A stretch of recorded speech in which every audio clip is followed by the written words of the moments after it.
The next phase of ODR game is your dog not just being able to watch the environment and stay calm on a loose leash, but being able to disconnect from the environment, relinquish the environment, look at you, and not just look at you, but be able to perform tasks.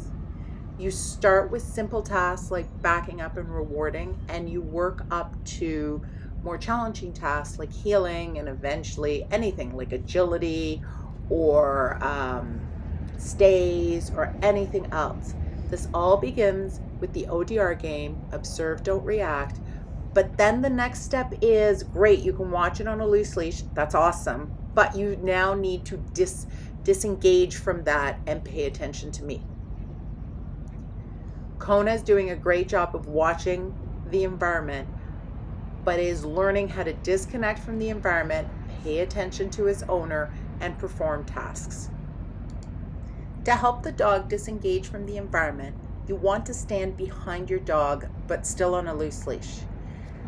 The dog can, if you stand beside your dog, which you do at the beginning if they're reacting because you want to be there to reward them, but if you stand beside your dog, they can see you and look at the environment. When you stand behind your dog, they can either look at the environment or look at you. They can't look at both. And because they're on a loose leash, they tend to really want to check in on you and make sure you're still standing there. Therefore, giving you something to reward and starting the game of voluntary attention. Kona's working hard, trying to look at Kim, but you see, he can only look at her for 1 second, and then he's like, oh wait, there's something I need to check on. And that's okay. This is the beginning of it. That's perfectly okay. You want to build enough value for working with you that eventually they are comfortable enough to will and to disengage. But right now, I'm never, at this stage, I'm not going to force it. I'm going to basically be, if you work with me, I will reinforce it. If you disengage, I'll just stand here. But I don't let him interact with the environment. He can't pull on leash, he can't bark, he can't do any of those things. And you see, he's got moments where he's like, I'm your dog, I'm playing, I'm working with you. And then he's like, wait, I need to look again. And there may be something he sees or hears that we don't. It doesn't matter what we think. You've got to work with the dog you have in front of you.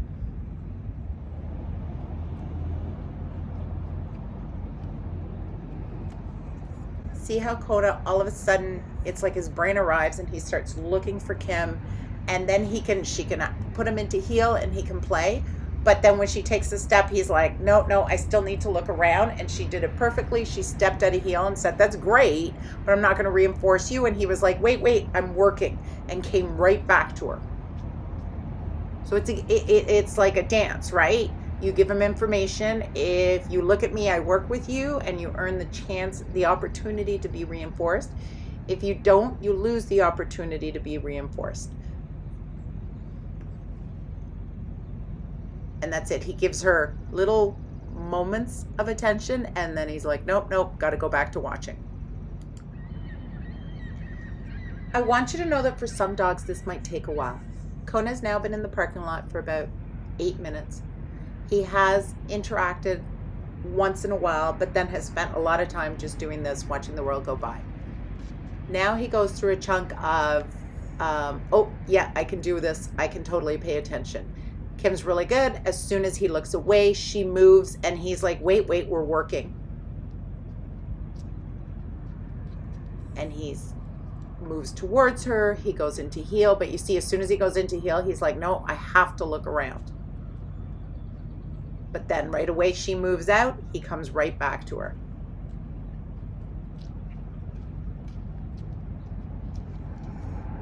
So you want to keep playing this and keep reinforcing that choice to connect with you. There she keeps moving, and he keeps her in the side of his eye, right? He keeps her in his periphery, because every time she took a step, he had to turn. He was still watching something, who knows what, but he was like, and I have to keep an eye on you. So this is a really good ending, because we ended up with like 2 minutes of a lot of attention. Perfect time. She ends it right here soon, and perfect time to end the session, because he was like, okay, I gave up on the environment and I connected with you. that's how you end it. And if you keep doing that, eventually this is how he'll start. He'll take less and less time to connect and start working.